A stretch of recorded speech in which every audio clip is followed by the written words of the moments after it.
Ya, pemirsa, di gedung DPR RI saat ini tengah digelar konferensi pers berkaitan dengan kerusuhan yang terjadi di Konsulat Jenderal Republik Indonesia di Jeddah, Arab Saudi. Kita akan langsung melihat situasi konferensi pers di gedung DPR saat ini. Dapat jawaban dari pemerintah seperti apa gambarannya gitu ya. Dan juga konon kabarnya permasalahannya tidak hanya dari juga provokasi tadi, tapi juga ada permainan-permainan. Ya istilahnya kalau dalam konteks birokrasi ini kan, birokrasi siapa yang cepat, siapa yang dapat, siapa yang bisa bayar, itu yang lebih cepat begitu kan. Dan gambarannya kan begitu, mafi fulus, mampus gitu ya. Tanpa ada fulus ya mampus gitu. Tapi kalau ada fulus bisa cepat. Nah ini mental daripada birokrasi di sana juga nampaknya masih ke arah sana, sehingga memicu kemarahan-kemarahan. Dan yang terakhir ada konon kabarnya bahwa ada gerakan-gerakan dan ancaman-ancaman juga dari agen-agen, dalam tanda petik ya kepanjangan tangan daripada PJTKI di sini, supaya mereka pulang. Karena kalau mereka pulang, mereka diperpanjangnya di Indonesia itu melalui proses PJTKI lagi, yang PJTKI bisa mendapatkan keuntungan. Sedangkan kalau dia perpanjang di Saudi Arabia, PJTKI-nya nggak dapat apa-apa gitu. Jadi itu ada ancaman-ancaman seperti itu. Jadi memuncaklah kemarahan ini sehingga terjadi pembakaran barang itu tadi, yang plastik itu konon kabarnya. Nah, yang jelas di dalam permasalahan ini satu hal yang saya ingatkan kembali, bahwa inilah permasalahan-permasalahan perlindungan tenaga kerja Indonesia di luar negeri yang menjadi PR kita bersama. Pertama adalah yang saya harus ingatkan adalah basis daripada MOU antara pemerintah Indonesia dan pemerintah Saudi Arabia yang pada saat ini sedang dalam tahap pembicaraan lagi. Kemarin minggu lalu kita bicara BNP 2 TKI, katanya sudah hampir 50%. Saya ingatkan lagi, oke lah, TKI boleh dikirim lagi kalau misalnya MOU-nya udah baik, tapi sebaik apa MOU itu pertanyaannya. Yang kedua, yang namanya hukum syariah di Saudi Arabia itu tidak bisa diubah oleh kita. Hukum syariah Saudi Arabia itu menjelaskan bahwa seorang wanita ketika dia bermigrasi ataupun bersafari lah ya, bermusyafir, tanpa ada mahromnya, tanpa ada muhrimnya, baik itu suami, adik laki-laki, kakak laki-laki, bapaknya, itu dianggap migran ilegal di sana. Jadi saya bilang udahlah, kalau moratorium untuk TKW selesai aja udah. Jangan ditambah-tambah lagi, jangan dikirim-kirim TKW ke sana lagi. Kalau yang laki-laki oke. Tapi dengan kondisi-kondisi catatan yang harus lebih baik posisinya. Nah ini gambaran-gambaran. Yang kedua juga, minggu lalu kita membahas masalah RAPBNP 2013 untuk BNP 2 TKI. Itu lucunya dalam konstelasi konstruksi anggarannya, anggaran untuk perlindungan itu sangat minim. Padahal masalah-masalah yang ada sangat-sangat besar. Tidak bisa di-cover dengan mekanisme asuransi saja. Karena mekanisme asuransi ketika ada masalah hukum, itu hanya meng-cover sampai 200 juta rupiah saja.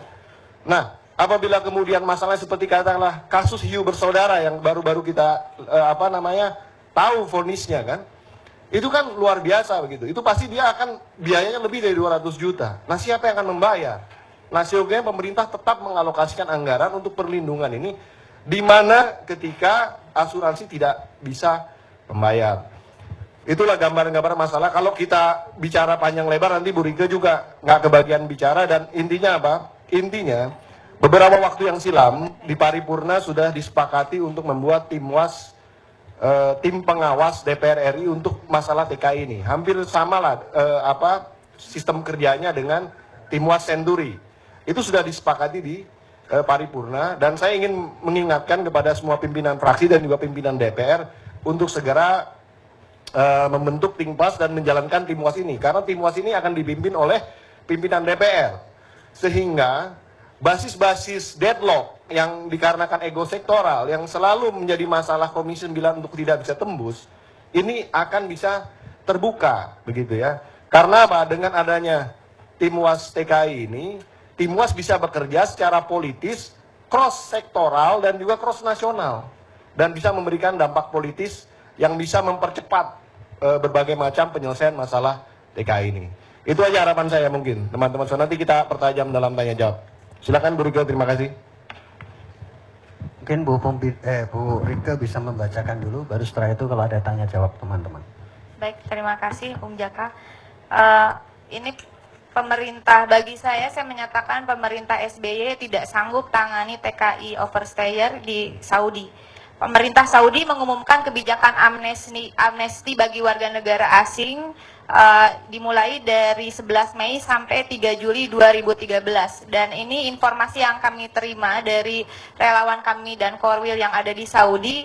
Untuk yang ditangani di KBRI Riyadh itu baru sekitar 40.000, dan di KJRI Jeddah baru sekitar 60.000 dari sekitar ratusan ribu. Ini memang kita negara sekitar, tidak pernah ada data yang akurat yang disampaikan oleh pemerintah. Lalu kemudian telah terjadi kerusuhan dan aksi bakar di luar area KJRI Jeddah pada hari Minggu sore. Saya sepakat bukan persoalan apakah KJRI-nya betul dibakar atau yang dibakar itu plastik atau materialnya apa. Tetapi ini ada persoalan, artinya terjadi persoalan, diakui atau tidak. Diperkirakan ada ratusan ribu warga Indonesia yang saat ini tinggal di Saudi tanpa dokumen resmi. Amnesti yang diberikan pemerintah Saudi dimanfaatkan untuk mengurus dokumen kepulangan ke Indonesia atau memperpanjang izin tinggal dan kerja. Sayang sekali kesempatan ini direspon sangat lamban oleh pemerintahan RI.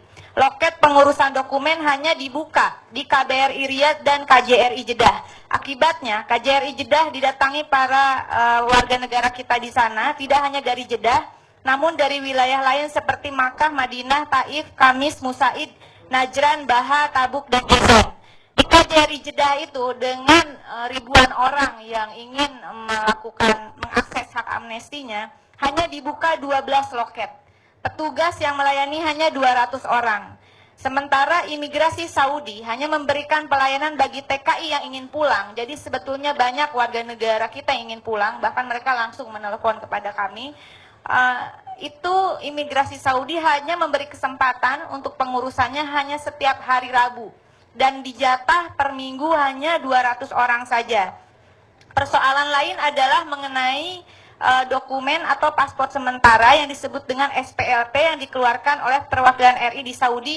Ini tidak jelas manfaatnya. Orang sudah ngantri seperti itu, ternyata ketika sudah memegang yang namanya SPLP itu, mereka datang ke imigrasi Saudi, ini ditolak karena dianggap tidak kuat ya landasannya apa. Lalu kemudian imigrasi Saudi meminta dokumen paspor dan izin tinggal di sana yang lama. Jadi orang dibolak-balik seperti itu. Nah, sebagian besar PKI sendiri tidak punya dokumen, terutama mereka yang melarikan diri dari majikan, karena di sana ada peraturan dokumen itu harus dipegang oleh majikan. Dengan peristiwa kerusuhan yang terjadi kemarin sore, pelayanan dihentikan sementara. Hal ini bagi kami tentu menimbulkan permasalahan karena tenggat waktu yang ditentukan oleh pemerintah Saudi, artinya kalau dari hari ini kurang dari 1 bulan lagi. Diperkirakan ratusan ribu orang tidak dapat mengakses kesempatan amnesti tersebut. Peristiwa ini kami ingin mengatakan memperlihatkan kinerja dan koordinasi pemerintahan SBY buruk. Kasus TKI yang terjadi tiap tahun yang menyesaki kolong-kolong jembatan di negara orang itu selalu terjadi hampir setiap tahun dan menjadi persoalan besar, isu besar, tidak hanya bagi Indonesia tapi bagi negara Saudi. Nah, tiap tahun persoalan ini terus terulang, dan artinya kalau melihat apa yang terjadi sekarang, pemerintah SBY tidak punya strategi. Ketika pemerintah Saudi memberikan kemudahan, pemerintah SBY justru tidak memanfaatkan dengan serius. Lagi-lagi statement-statementnya justru sangat menyakitkan bagi rakyat kita sebetulnya, dan akhirnya menjadi korban. Anggaran perlindungan WNI di luar negeri sebetulnya cukup besar. Ini ditarik ke Kemenlu 1 triliun. Multinya sekitar 4 tahun, jadi per tahunnya itu 250 miliar. Ini setara dengan jumlah anggaran BNP 2 TKI selama 1 tahun dengan berbagai program yang harus dikerjakan. Dengan peristiwa tersebut di atas, saya mendesak pemerintah SBY pertama, segera lakukan langkah proaktif kepada pemerintah kerajaan Saudi agar memberikan perpanjangan waktu amnesti dan tidak mempersulit masalah dokumen warga Indonesia yang menjalani pemutihan dokumen. Ini sudah dilakukan oleh pemerintah India dan Filipina. Kalau negara lain bisa, kenapa negara kita tidak bisa? Kedua adalah memberikan izin kepada KBRI atau KJRI dengan menerbitkan paspor kepada WNI yang masih ingin bekerja dengan bersyarat, bukan dalam bentuk SPLP yang biasanya dipakai untuk orang yang dideportasi. Ketiga, membuka loket pelayanan di wilayah lain selain di KBRI Riyadh dan KJRI Jeddah. Keempat, menyediakan line phone khusus dan prosedur resmi yang diterbitkan KBRI atau KJRI berisi langkah-langkah proses amnesti, baik itu yang ingin pulang maupun menetap di Saudi, sehingga apa yang disampaikan oleh Saudara Pompi itu tidak terulang. Kemudian kelima, melibatkan pihak keamanan Indonesia, baik itu intelijen atau yang lainnya, untuk mengantisipasi ulah para calo. Jadi ada indikasi percaloan juga ini di sana. Kemudian yang keenam adalah menambah personil, melibatkan relawan tentu saja untuk pelayanan di loket-loket, membuka tenda-tenda kesehatan, dan menyediakan tim medis bagi warga kita yang mengurus pemutihan. Karena cuaca di Saudi sekarang cukup ekstrim, kalau siang sekitar 45-50 derajat, dan malam harinya 35 derajat.